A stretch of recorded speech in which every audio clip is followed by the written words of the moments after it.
to the Spectrum Buzz Podcast. Chaos and comedy, where we explore life on the spectrum. I'm Kevin. And I'm Jennifer.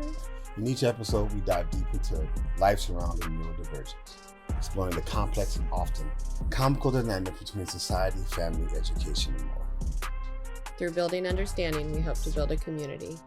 So like and subscribe for more chaos and comedy as we explore life behind the scenes of neurodiversity. Today, I thought we would try, because I do not think there's not a right or wrong answer for this, but I think it would be maybe beneficial to some people who may be thinking about this, and that is discipline with a neurodivergent child. Yeah. Well, that's a big one. Yeah. Might be a mini-series. Well, and I don't think that, because discipline means so many different things to so many different people. Yeah. And I think we should get into it. I think that Sure. because I've changed how I view discipline, and not just with neurodivergent children, but with all children. Discipline, period.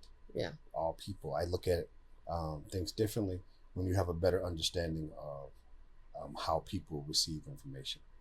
Yeah.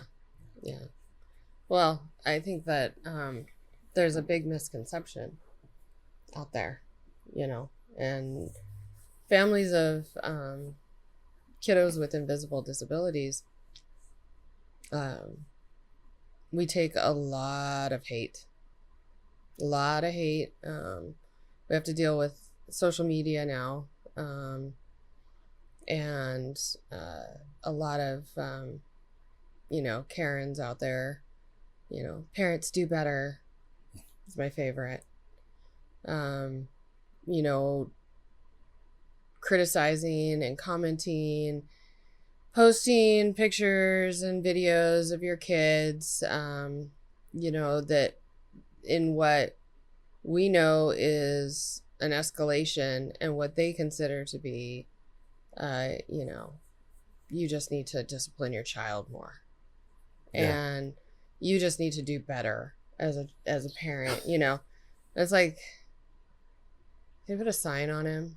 Well, it is a true lack of understanding of the problem that we have in our country, and I'm using the word problem loosely because I don't think anyone's a problem. I think it is who they are. And when we start looking at people as who they are, which is difficult, I'm not saying you can just wake up and start doing it. But when you're dealing with someone who doesn't receive information the same way you do, the message you're trying to deliver isn't being received. So the question you're asking, it's almost like a foreign language. I think, like people need to, not need to, but I wish people understood that they're speaking the same language we are. They look like us. They seem to act like us until that moment. And yet, if they don't process the way that, we are taught that we're supposed to process, then we don't know how to talk to them. We know how to talk to you, if you like audibly and visibly don't speak our language, right? Okay, I know you don't understand what I'm saying, so I'm not going to have an expectation that you understand what I'm saying. If you are profoundly disabled in any way where it's obvious from the outside, then I'm going to give you grace because you probably don't understand me, which also has its own interesting moments where maybe a person is like physically disabled and they're like, listen, there's nothing wrong with my brain. Yeah. Then people will treat them like they can't hear, or like if they're blind, they'll talk louder to them or something, and they're like, I'm not deaf. So, you get grace, you get understanding, but then when somebody doesn't react the way that you expect them to, when someone doesn't give you the response that you expect, but they're speaking the same language and they seem to be typical, then we don't automatically default to, oh, there must be a processing issue as a society. Right. Or there must be a misunderstanding, or there must be a, something we're not connecting here. No, we immediately go to, what the fuck's wrong with you? No, it comes off like it's disrespect. Like, it's disrespectful. You're intentionally not trying to understand. Right. Which, I get, because, that is how we are conditioned. That's how we are brought up. That, the responses that you get from these kids and later adults, they are what were defined to us as disrespectful. But I guess my bigger problem is that that's our default. Yeah. Instead of our default to be, let me figure out why we're not understanding each other here, especially with a kid. For your immediate reaction to be an expectation that you know how to respect me, it would be so much more helpful. In general, like it wouldn't hurt to respond to everyone this way. Mm-hmm. And it would be so helpful for those who have any type of disability that is not immediately seen. So, if you approached a difficult situation and you're not getting the response you want, to like bring it down and be like, okay, hey man, what's going on here? Right? Instead of upping the ante, so to speak. We don't. And we are speaking about, because we are talking about we're disciplining neurodivergent children. But I think that this is a societal issue as well. Yeah. We immediately default to anger. Yeah. When someone. Cancel culture. We don't perceive that they understand us. Right. And no, it's intentional. Yeah. Anymore, like, I think, I'm not uber anything. Mm-hmm. I'm not extremist anything, right, left. I'm not extremist religion, not religion, whatever. But, there's certain principles that seem to have been lost lately. Oh my goodness. About like giving grace, treating others the way you'd want to be treated yourself. Yeah.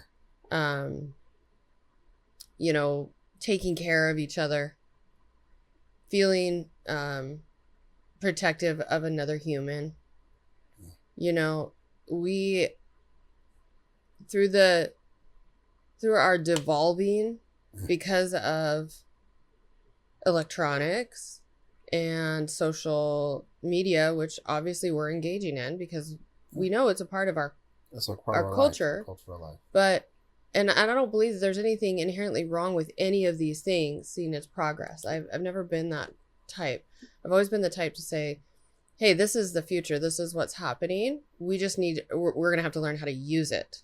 Right. So, when TV was new to our parents and then we were consuming it at massive levels, it was no different than what's going on right now. It's learning how we can use whatever this new tool is and not abuse it. Yeah, well, and it's like you said, it's been that way through our society.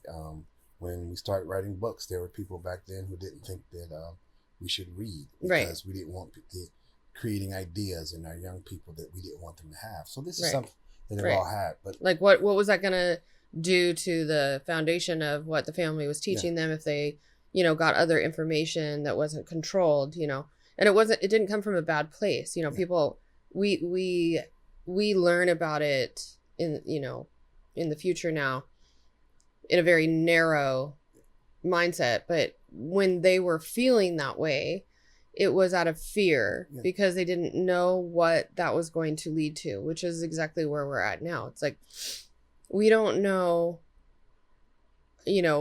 what the electronic consumption generation is going to lead to. And yet we know it's a part of our, existence. And we've bounced all over the board, when it was first coming out, it was the greatest thing since sliced bread. Then we went to, hey, parents, keep your kids off your pads, get your face out of your pads, engage with your kids. Come on, put the pads down, put the phones down, put the pads down, put the phones down. And then COVID happened and everybody went, here, have a pad. Here, have a phone. And nobody talked about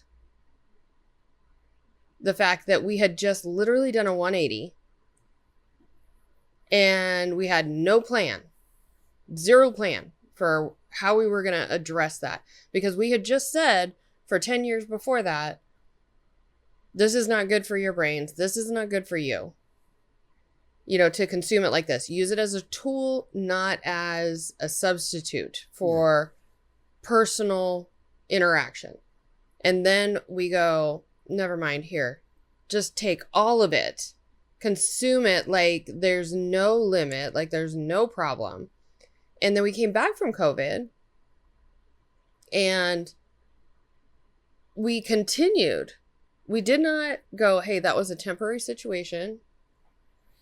We went, here, bring the pads into the classroom. And then we saw teachers and education facilities using the electronics like crazy within the classroom, because let's be honest, it's a great babysitter.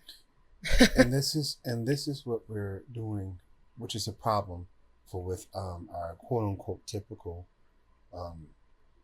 child. But when you're dealing with a neurodivergent child, it's totally different. It's totally different. And then again, that communication, but then it gets into, are they receiving the information I want? Which brings us right back to, how do you discipline somebody who doesn't understand the information that you want? And we don't know enough about, we're learning how typical kids are consuming electronics, but we're not quite sure how the neurodivergent kids are consuming electronics. And there's a great divide, I will say, because neurodivergent kids, we do know preliminarily now that it is different for them, that there are kids who are experiencing the ability to regulate themselves better because of using, electronic, your son, for example, he's got to have his phone, and not in the way that it's like, if a typical kid was looking at his phone like that, I'd be like, that's unhealthy. But with your son, it helps him regulate, because otherwise he'd be like, he already paces. He already, has massive anxiety about just like trying to deal with all the stimulation in the world, right? But on his phone, it helps bring that quiet for him. It helps bring that down for him. And he's also interacting in his own mind with a world that there's no way for him to have access to manga and anime outside of books, which he consumes like crazy. But there's no way for him to interact with that world except for this, right? He doesn't live in Japan. We don't have access to him going and like being in places in the real world like that. So, he's interacting with it in a different way than a typical brain works. And so how are we to say that that's not okay? And if we disciplined him by taking his phone away, let's say, it would have a completely different effect on him than it would have on a typical kid, right? And, and I think that that's the key with all of it is is society not understanding that what would work for a typical kid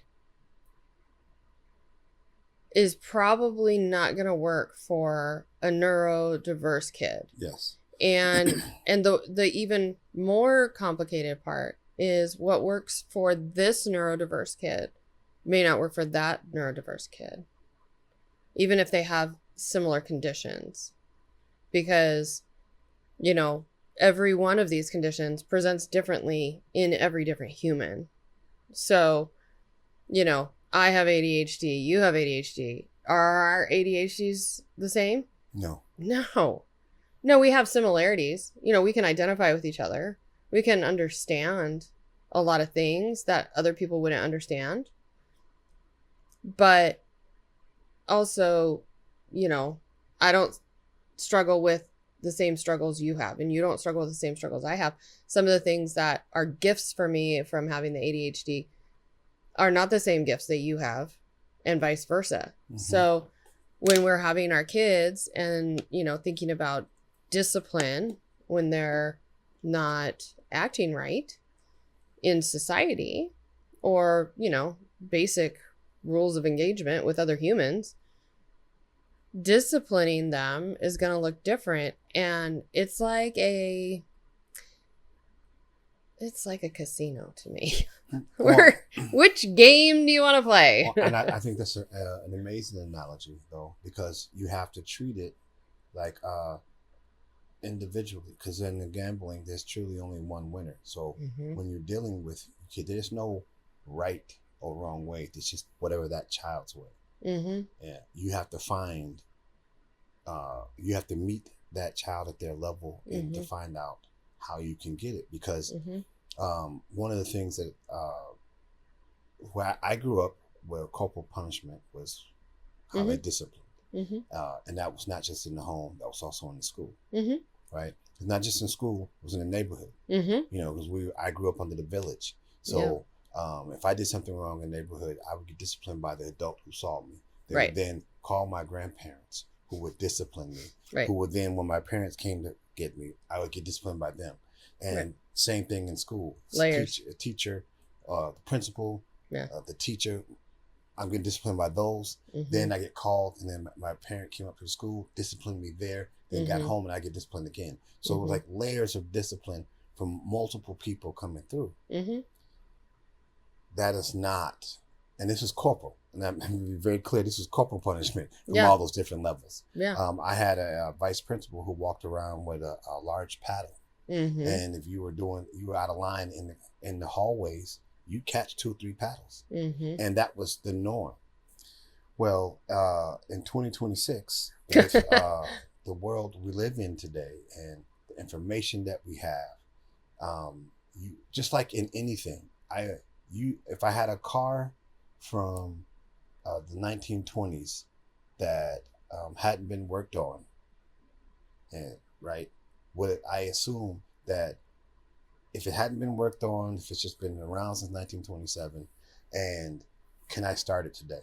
It probably wouldn't work. Right. And it's the same thing with anything, but especially in discipline, that what did work for discipline in 1927, 1937, 57, 67, 77, all the way up, isn't probably going to work with a kid today.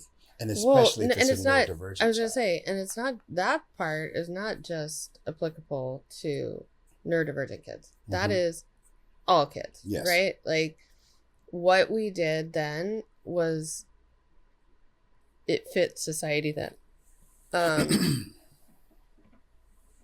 There's too many other factors involved, right? It's like, we can't, me having kids across a couple generations now, you know, because there's 20 years from Thomas to Jack. And so, and within that, the gaps between the kids, it's almost like, I've got millennials, I've got what's the other one? We're Gen X. There's millennials, Gen Zs, and Alpha. So I've got all three in my span of kids. And seeing how the challenges I had in society with the oldest versus the middle group versus the little one, all very different, you know. So, you know, I've had to reinvent my parenting style, you know, 3 times. And then, you know, and that's just for society. That's just for, oh, what are we dealing with in the world today? And what is the expectation in society? And then also it changes depending on where you live. And, you know, you could live in the same country, but it'd be different, you know? I mean, it was very different on the West Coast than it is in Hawaii, than it is here. And we get, you know, we get the benefit of seeing that in real life because we live, you know, in 3 places. But it's very different. You know, what the rules of engagement are here in Texas versus what they are on the West Coast in Seattle versus what they are in Hawaii is a whole switch every time. And, you know, then you have a neurodiverse kid. It's very complicated. And the expectation that you can just do better somehow, you know, like, oh, right, because I'm not trying to do better. What? You know, like, I think the layers thing that you're talking about, you know, that's such a situation that I have such a problem with now, because even though I don't expect anybody to, and I don't, you know, use corporal punishment with my kids, but I still don't like that we're not talking to each other and that we're not talking to each other's kids anymore, and that but we feel perfectly free to film them, picture them, plaster them on social media, and give our opinion. I just read a mom, 2 things. A mom on social media in one of these, you know, community groups, you know, and it was a heartfelt, like, note, right? But it was to the mom whose child came home today, and they had gotten in trouble for bullying another child today, right? And it was from the mom of the kid who got bullied today. And it was very, you know, I mean, as kind as you can get for sending a note over social media. But it was like, you know, I can't imagine what it felt like to get, you know, that call today. Nobody wants to hear that their child hurt another child, type of a thing, you know. But also, please understand what our family's going through, what my child's going through. And it was racially charged, apparently.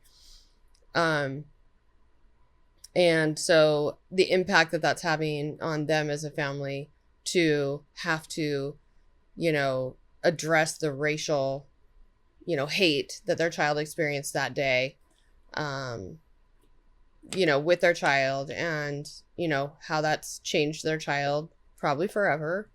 And what have you. And I'm just reading it and I'm having all these thoughts. Like, first of all, why are we all reading this?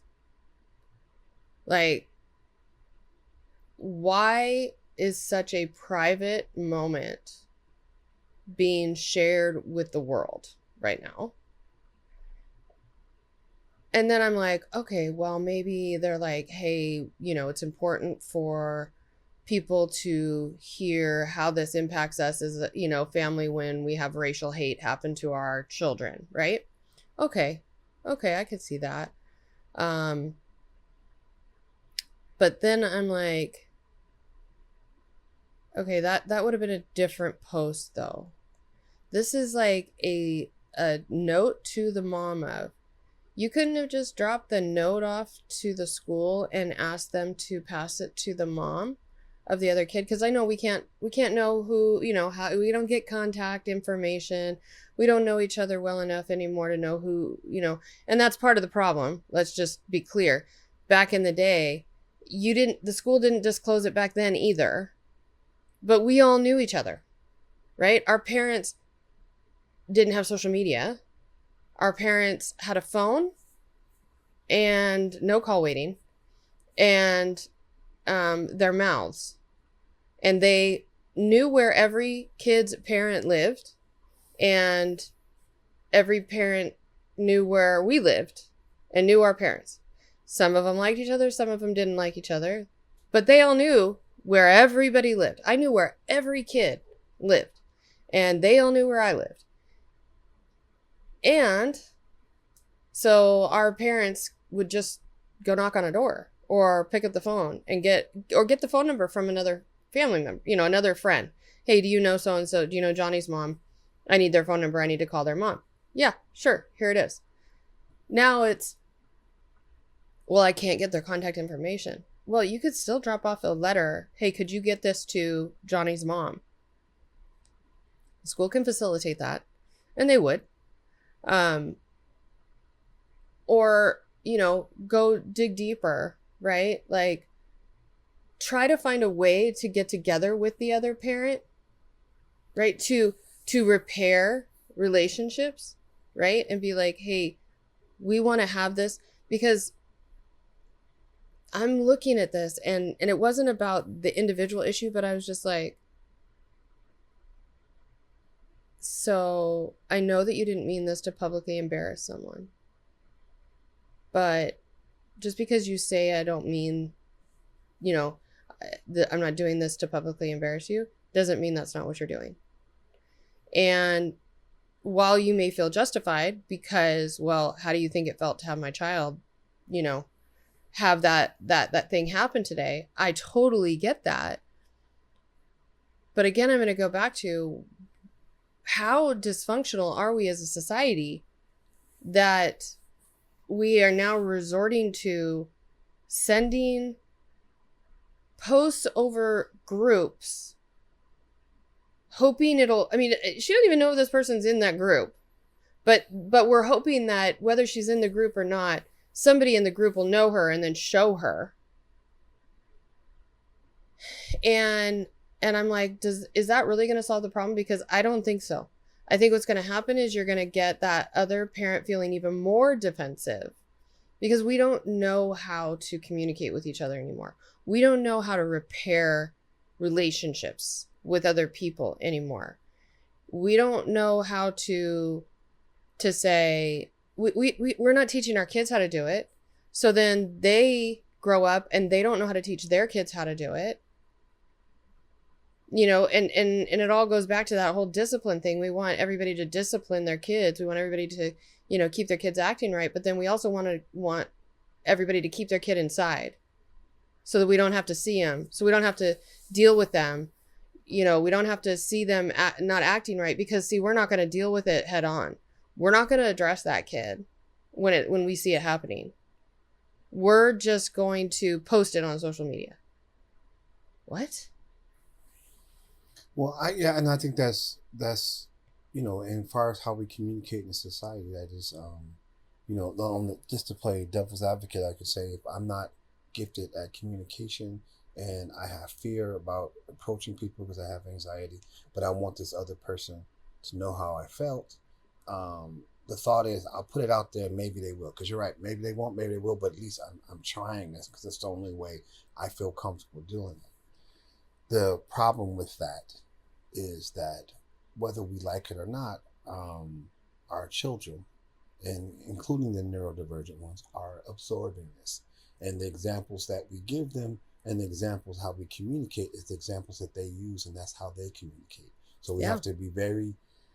Your children are watching. They're watching. Right? And that's how they're going to do it. And so then they're learning less and less ability. They get more anxiety because, well, if mom's too afraid to go talk to another adult, I'm definitely afraid to talk to another kid head on.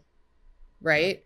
Our school counselors are not really facilitating these reparative types of relationships anymore. It's more inward. It's more like, well, how are you only can control you, which is true. You only can control your reaction. You can only control, yourself. But also, they're too afraid to put two kids in a room together to have a conversation because they're going to get, kickback from parents about how they coached the kids how to repair their relationship. So, never mind. Let me just, I'll talk to this kid and help this kid learn how to navigate being picked on or being, bullied. But the reality is we're not, because if you don't have to face the person who hurt you, and if the person who hurt you doesn't have to feel that hurt in the room with you, like this close, right? It's not going to have the impact. And that's neurodivergent or not. Because neurodivergent kids actually are very, very empathetic if you can get them in a room with another kid. If you can get them in a good moment where how they hurt the other kid is felt by them, you'll see some of the most remorseful kids you've ever seen in your life. But if you're going to publicly embarrass them, you're going to see something that looks like lack of care, apathy, and maybe, them ramping it up another notch or two, so it's, and I think that goes either way, with typical kids. If we were putting them in a room together and being like, so you said this thing, and so and how did that, and let them, we're teaching them a skill so that when they get out there, because now we've got people calling police departments, in a community like ours where the police officers don't have anything better to do. They literally don't. I mean, there's just really, they've said it. They literally say it. They say, we're a customer service oriented police department. Whatever the hell that means. What it really translates to is we have more police officers than real crime. And so we have decided that how we're going to use our police officers is when adults don't know how to handle what's going on in society around them, they call the police department, and we gladly come out and we go talk for you to your neighbor. And then we are a mediator, which I think is hilarious, first of all, because are you in the academy? Are you given, like mediation, are you guys like licensed psychologists to deal with that? No, but that is what, they're not licensed, but they do get that. That is some, no, but how many months? You're in there for a very short period of time. You need to learn how to shoot a gun. Okay. But that is only a piece of it. There has been a shift in this country with how we want our police officers' views. They're going to be growing pain. We don't want the officers to come in as the hard chargers anymore. We want them to come in to be the peacemakers. Who's we? Who's we? Society. In some areas. That's only in some areas. That's in the United States. No. Because during the last few years, and we're getting off topic. I know. So, it's discipline. No, but it's not the discipline we want to talk about. Yeah. We want to talk about it with the neurodiverse, but to finish my point, society as a whole decided that we want to look at it. And that's why the majority of police departments across the country have shifted from what they call the warrior aspect of training to the teacher aspect of training. That is an actual shift in teaching and law enforcement, and what they have a high expectation for law enforcement officers to do. It's a shift. And that's now I'm not the one who's in charge of the said it, but that is what law enforcement is going. That's the direction it's going, is to being the teacher instead of the warrior. I'm not saying that there's anything wrong with them learning how to talk more and use less force, but I think when we're trying to determine, how to interact with each other, like, is it really sustainable?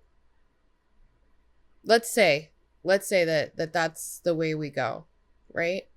So now, instead of us individually being expected to know how to interact with each other, to how to deal with somebody who's neurodiverse. Oh, that looks a little bit different to me. Oh, that, this is not the same.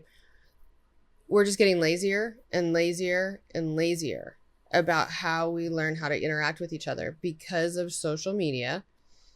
Because the more we can hide in our house, the more we can not deal with people directly. And that's another tool to not deal with each other directly, not feel how what I said makes you feel. Because, see, I can just say whatever I want to a police officer in between. I can lose my mind and say, and they're this and they're that, and they did this and they did that. And I can just verbally vomit to the police officer. Then the police officer takes that, packages it nicer, goes to the person, says it, whatever, right? So it's still a part of the same problem of keyboard warrior. I'm going to say whatever I want on social media, but you know what? I would never say that to somebody's face. I would never say to another parent the things that get said on social media about how to discipline their kid. People would never. They don't have the absolute ability to say the things they say in social media to somebody else's face. They can't. They don't. And as a result, they're bolder. They're ruder. They are less sensitive, and they're empowered. They get other people chiming in going, yeah. And then it drives us all further and further in our homes. Let me ask you a question. All right. Just since this is the road we're going to go down. If, first and foremost, I believe that if I have an issue with somebody, I'm going to go to that person. I know. However, we live in a world where we're talking about people not receiving information correctly. Right. And so if I'm not trained in how to effectively communicate with someone, I go knock on somebody's door and I'm angry about something that they did or the child did, and I come in hot and angry. What are the chances, or what are the odds that that person that's receiving the information is going to understand, oh, that they're probably just a little upset, let me give them some grace, or are they going to meet that anger and then that's going to turn into something that it shouldn't? I absolutely understand that it's not going to be pretty every time. My problem is that we are losing the skill by not practicing it. It's not always going to be pretty. And that's a lesson there. Police officers aren't always going to do it right either. Counselors aren't always going to do it right either, right? A go-between isn't always going to do it right either. But the problem is, overall as a society, the more we don't interact with each other, human to human, the less able we are going to be generation after generation.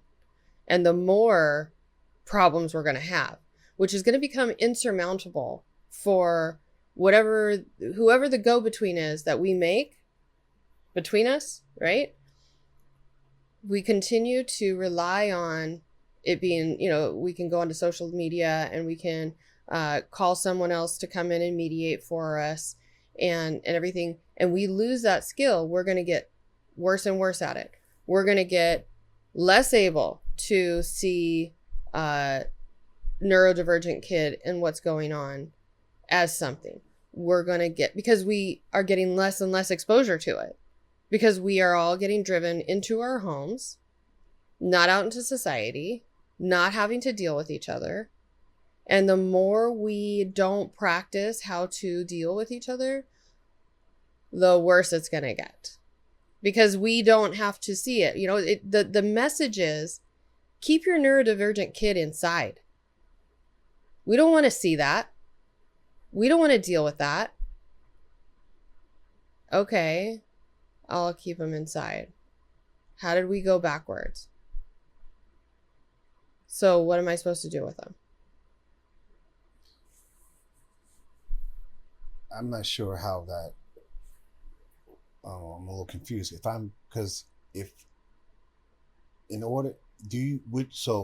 Would you want someone who doesn't understand that your child is neurodivergent and is angry at something your child is doing? You want them to come up with their anger and engage with your child?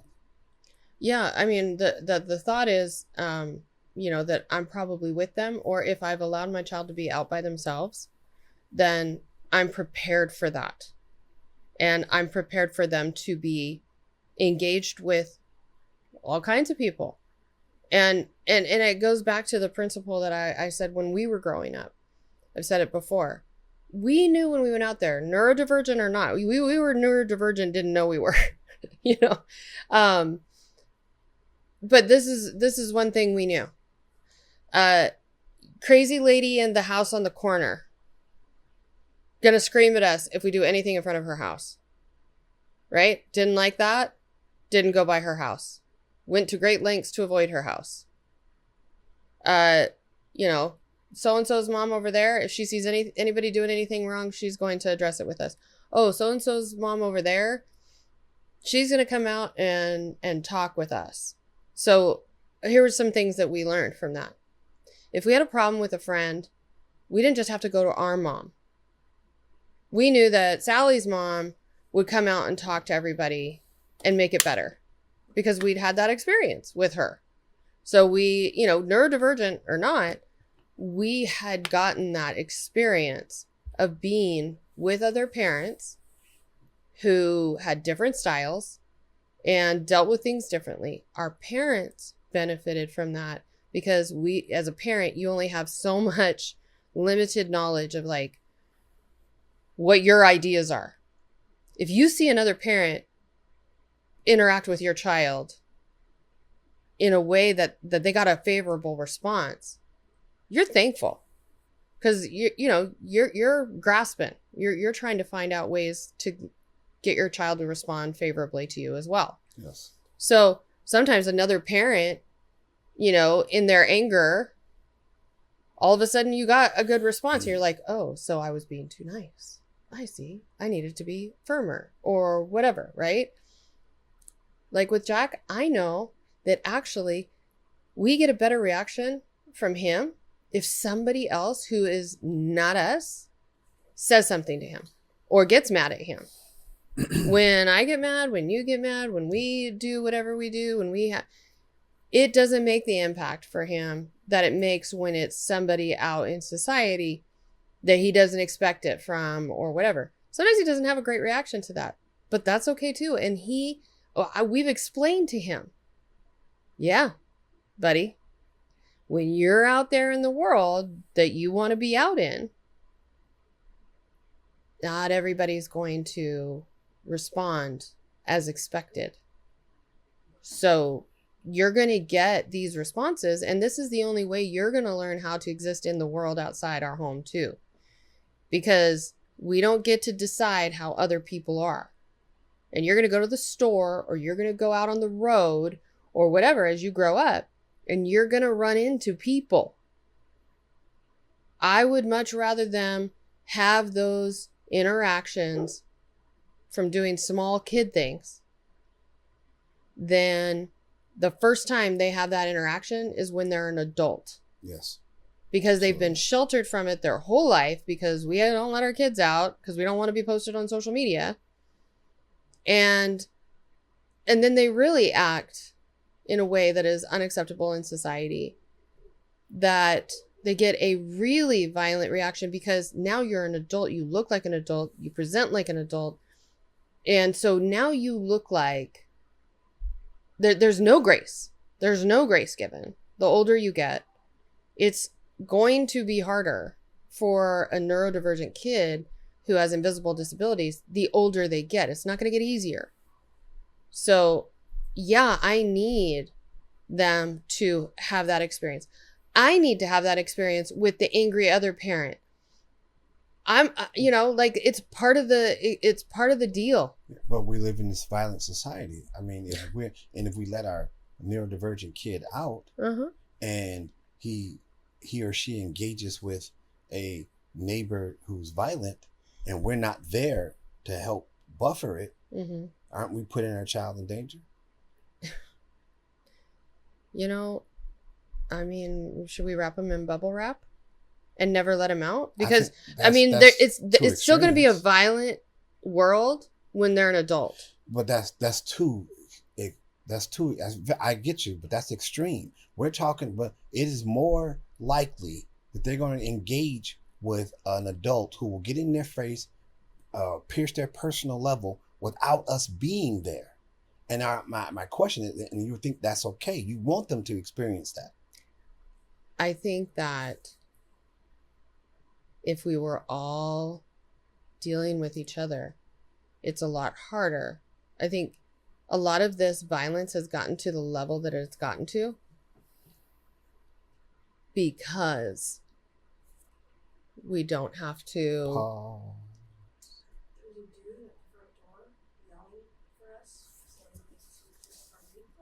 What?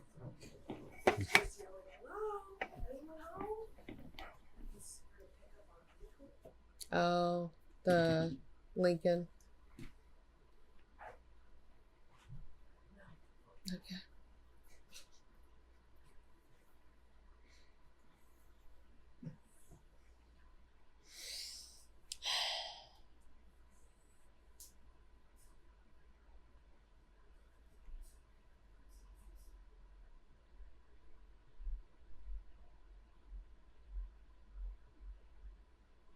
For some reason, I thought that we were dropping it off. Not us, Jocelyn.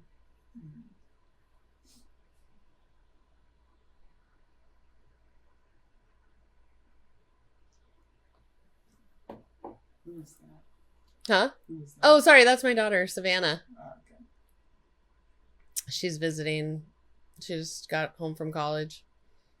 She stays at her dad's now because he lives in Seattle still. Oh, okay. And so she goes to college in Seattle, in Washington. And so when she comes home from college, she goes and stays at his house. Then she comes here. And so she's here until next Wednesday or something. Oh, nice. And then we'll go to Seattle for a couple weeks because Kevin's son graduates in June. What graduate? Like high school? High school. Oh, nice. High school. So we've got to be there. And then, so we'll, get to see more time with her. And then, we go to Hawaii for another couple weeks and then we'll come back, and then she'll only have about a month before she starts college again because they start in August. She gets out the beginning of May and they go back the beginning of August. So, which is totally different. It's weird to me in Washington they do that with the college because the school system there doesn't start until a week into September, and it gets out almost after Labor Day, and they don't get out until like the third week of June, almost the end of June. That's so interesting. I know. So then in college, all of a sudden, it's like, and we want you at school the second week of August, and you get out the 1st of May. And we're like, okay, if you lived here, it wouldn't be that different, but there it's a shock to the system for them, so. And then when you have kids here and there, I'm like, okay, so we've got kids getting out at Memorial Day from school here, and they go back middle of August. And then we've got kids there with a totally different school schedule. And then there's college. Mm-hmm. The quarter system in Washington, too, they start drastically late. She's in a semester college. Mm-hmm. If you're in a quarter college, they don't start until the third week of September. So whereas she's going back the beginning of August, her friends who go to a quarterly system school, they don't go back till the third week of September. And then they get out the end of May. So it's weird how it's all over the board. Yeah. It's so interesting. I figured it would be the same everywhere. I know. Well, and then there's places that are doing the year-round school thing now. I think that's a lot in, I think they're piloting that more in Nevada and Arizona. Mm-hmm. I haven't seen it in other areas yet. I like the year-round school system. I think it's probably the best. We're not an agricultural society anymore. We don't need to harvest the fields. So, and it's not realistic for people coming out of school, and especially with us sending almost every kid to college anymore. You know, kids are not coming into the work world until they're in their mid-20s now. Mm. And if they've spent their whole life having summer off, it's a culture shock. Did you get it handled? Yeah, this is the guy coming to pick up the Lincoln. I've been knocking on the door, not ringing the doorbell apparently. Yeah. And so the door wasn't locked. So he just opened the door and started yelling, "Is anybody here?" So anyway, I go out there and he goes, "I've been here 20 minutes. I was like, I'm here to pick up the car." You don't have a phone number? Who's your contact? Yeah. Where's your contact? Oh, I just called my office. I said, yeah, that's what typically happens if you ring the doorbell or knock on the door and no one answers and we miss the moment, then we're responsible for getting the car there. Right. You call your office and you leave. Right. I don't get opening the door and yelling at people. Because if I'd had the dogs inside. Oh yeah, you'd have gotten your face eat off. No, and he was like upset, and then because she says she'll be here in 10 minutes. All right, well, there you go. Then she'll be here in 10 minutes, right? What was it, Jocelyn? Huh? It was Jocelyn? I'm not. He said Jocelyn is talking. I'm assuming it's Jocelyn who was talking to the. They reached out to her because she's the contact, mm-hmm. and she said she'll be here in 10 minutes. Mm. And then, but he was, yeah. Yeah, I don't know why he's been here for 20 minutes because it's 11:15. So that means right now it's only 15 minutes after the pickup time. And I've been in here 5 minutes. Right. So that was like 10 after. And he's freaking out about a 10-minute delay. Calm down.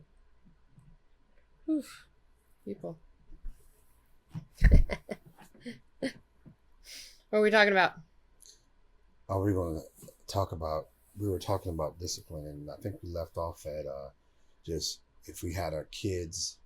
The question I asked you was, with society being as violent as it is right now, would you still want your kid, neurodiverse mm-hmm. or not, mm-hmm. to have that interaction? Yeah, well, I mean, I think we've driven everybody so far into their homes. Nobody knows how to interact with each other anymore. But our solution is to drive each other more into our homes. Nobody's saying yet, maybe that's not a good idea. Because dealing with someone with a kid problem, right? Mm-hmm. Is going to be smaller than when it becomes an adult problem. So if you're dealing with somebody who's violent, the consequence is going to be smaller with my child than it's going to be when my child acts wrong as an adult. It's just like everything else with kids, that if we don't allow them to experience the world and consequences when they're small, then when they do these things as they get bigger, the stakes are higher, right? So if I'm constantly making it better for you when you're small, then you don't learn the rules of engagement, really, because you haven't experienced them. So would that be is the lesson to be communicating and teaching your kids younger about how to deal with society? Because again, I'm all for lessons, but it's a pretty, we live in a pretty weird and violent society. Mm-hmm. And because I want my child to be able to communicate effectively, but a child with a bunch of friends and they go up together and let's say they're doing what they call the ding dong ditch, where they ring their doorbell and run, and then they get to the house where they're going to do it, and then somehow something happens and they get that interaction with that pissed off neighbor who is not regulating their anger. You know, I'm all for kids learning a lesson, but that lesson could turn into something extremely harsh. And so I guess the question is, it's a lesson, but it's a lesson that could, I think what I'm asking is that a lesson that you want a child to learn? That harsh without you being there to help buffer? Yeah, because you know what? If my kid's ding dong ditching, I've already told them not to do that. I've already told them what can happen. I've already told them that there are people out there who aren't going to be nice to you. There are people who have guns in their homes. You know, like in Texas. Hey, everybody's likely to have a gun. Okay? You do something on somebody's property that they don't like, they may come out wielding that gun. Do I want my child to get shot? Absolutely not.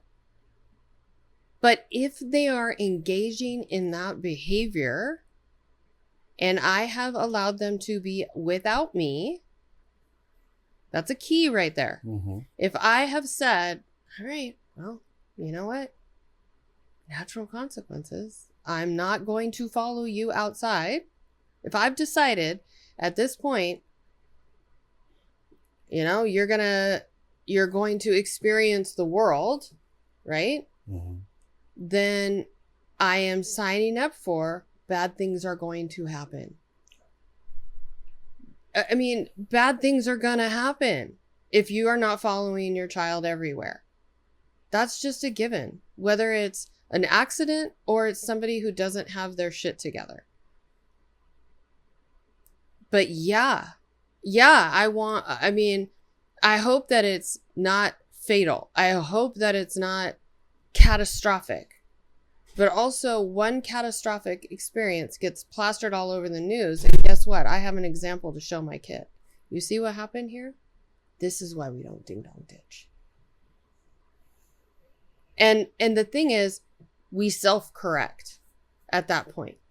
Because the police officer can come talk to us and tell us and our child why the neighbor doesn't like this and do that buffer, right? And then our son will go, okay, sounds good. He'll still go out of the house. He'll still go do it again.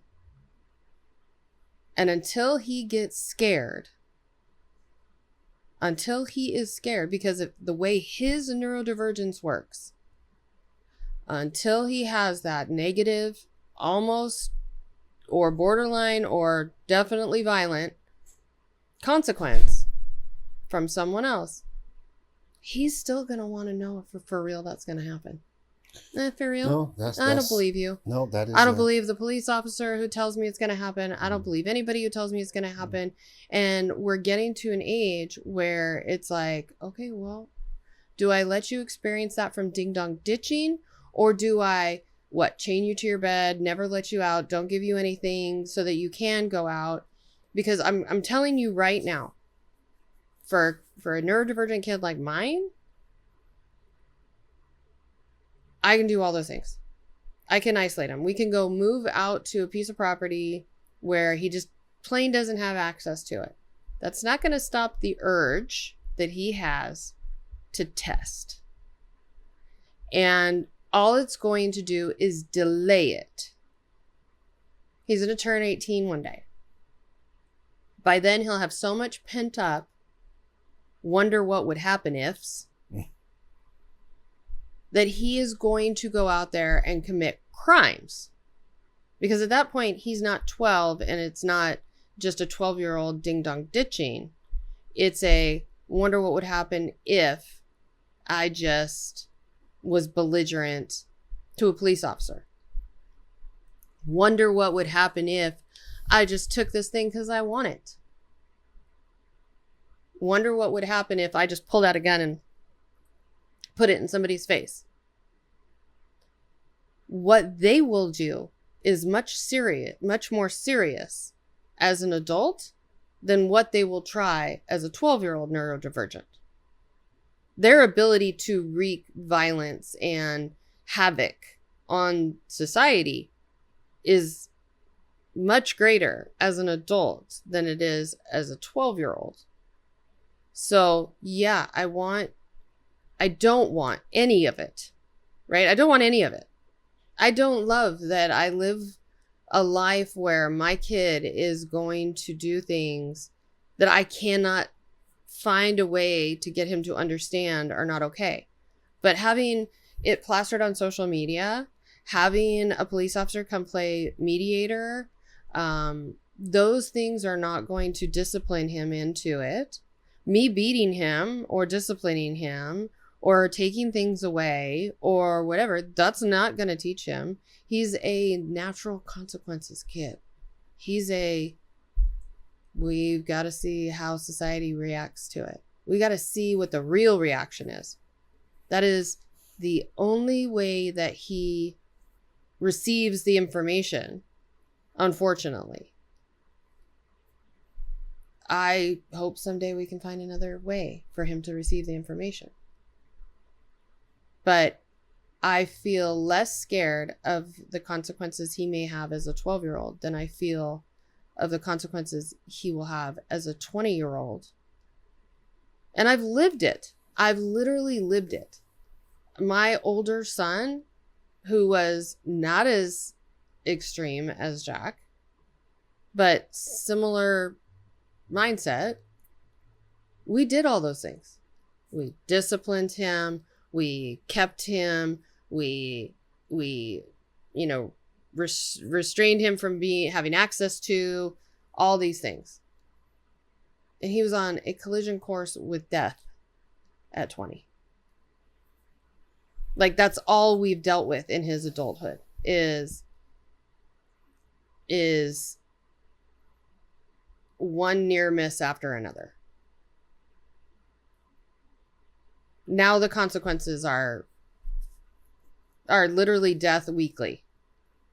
Not just okay, what if he runs into an unpredictable adult who can't handle themselves? But now it's every day unpredictable adults and him seeing what would happen if. I think that I was the same way as a kid. I grew up, we were out in the neighborhood, and yes, there were consequences. I'm just saying that it was a different society at that time. I know. And that we see, and I believe in everything you just said. I think that you have to show, because you can tell them everything till they see for themselves. That's the thing. I just wanted to put out there. And they're going to amplify on social media. The other thing is, what I think that what people aren't understanding too is that they're posting their stuff on social media, right? But these kids they're posting their shit on social media too. Yeah. So it's almost, we're just amplifying the social media banter, right? So the kids are like, oh yeah, you want to post me like that? Well, guess what? I'm going to post you like this. The kids are, are screaming back, and it's almost like a scream for people to come out and interact with them. Yes. Because they're like, we don't believe you. Because you're just words. This is just social media. This is just words. There are no consequences for what we do anymore.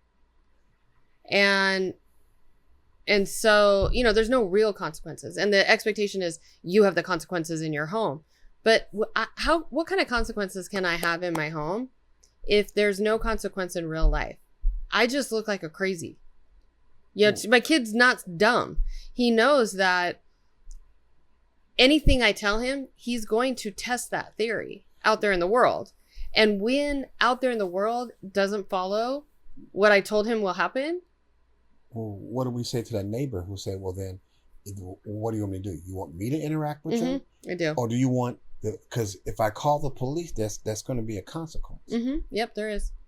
So yeah, I just had it the other day with Jack. We had a massive escalation that we haven't had in a year and a half. And he was in the neighborhood and it was all out on display, for the whole world to hear and see, because it's a very quiet neighborhood. Everyone heard and everyone saw. And I had neighbors calling, what do you want us to do? Do you want us to tackle him? Or do you want us to stay away?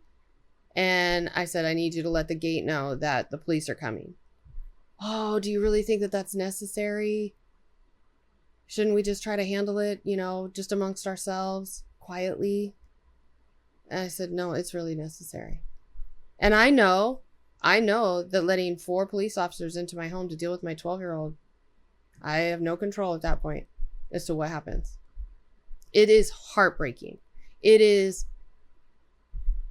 the biggest break as a mother. I'm bawling as I'm calling the police, not because I'm scared of Jack, because I'm scared of who's going to come and how they're going to react to him. And also, he has to experience it. We don't have a choice, because he's going to break the windows on the house. He's going to fall off a roof because he's so angry he's not thinking straight. He's going to, something somehow is going to happen. And if the police come, they're going to take him, possibly. Worst case, he may end up restrained. He may end up going to jail. And sometimes that's the safest thing that can happen to him.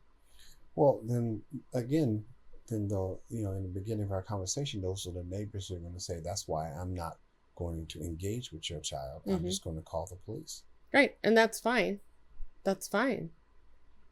Go ahead, call the police when he's being violent like that, and let them come. Well, I'm talking about the, call the police to help us mediate our verbal, like our dissatisfaction with who parked in front of your house. No, but we're talking, but we're talking about the neighbors and dealing with our neurodivergent children. Yeah. So, because I thought that's what we were talking about.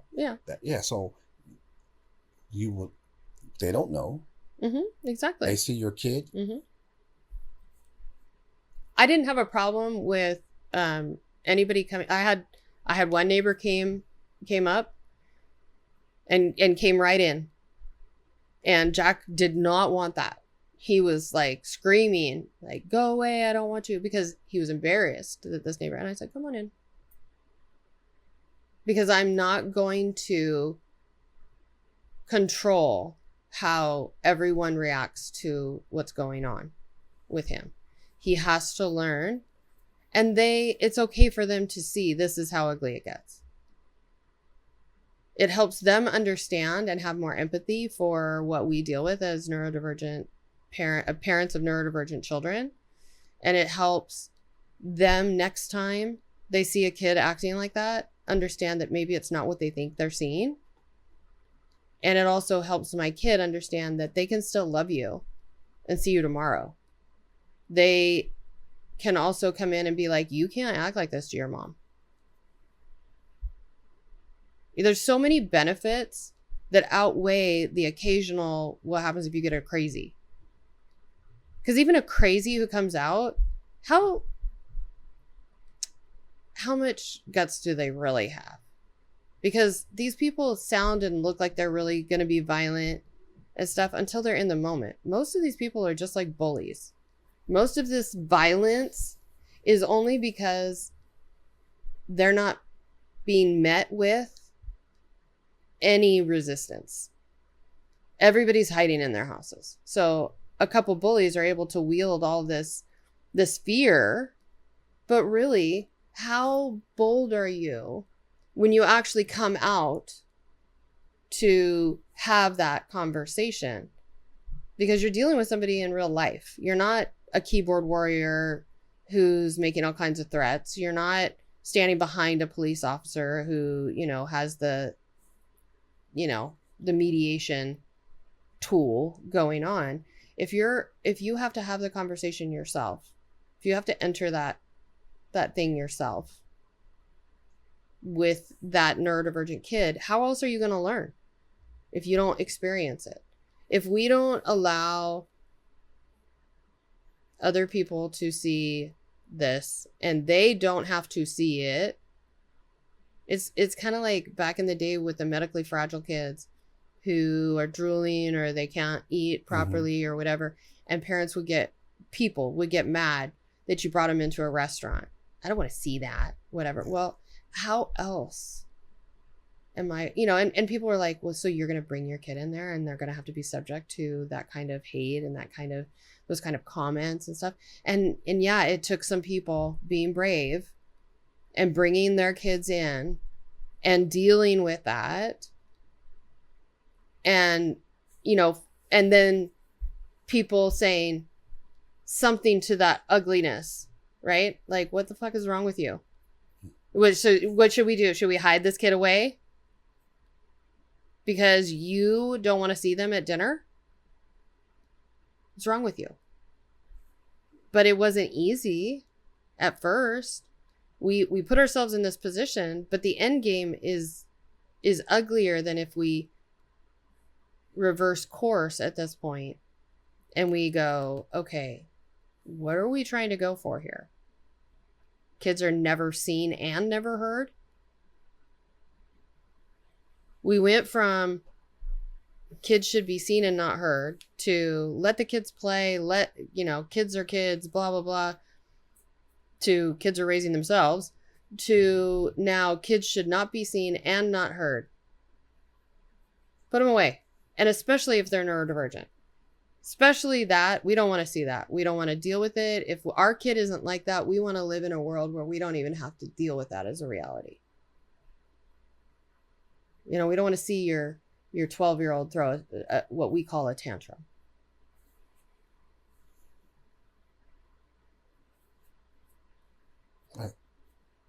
That's yeah, it's going to take some. It's not easy. It's scary. It's scary letting the police officers in. It's scary not letting the police officers in.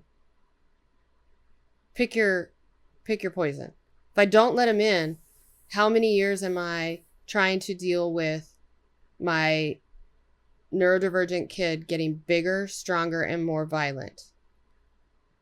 Yes. And at what point does it become tragic for our family because my neurodivergent child does something that kills a family member?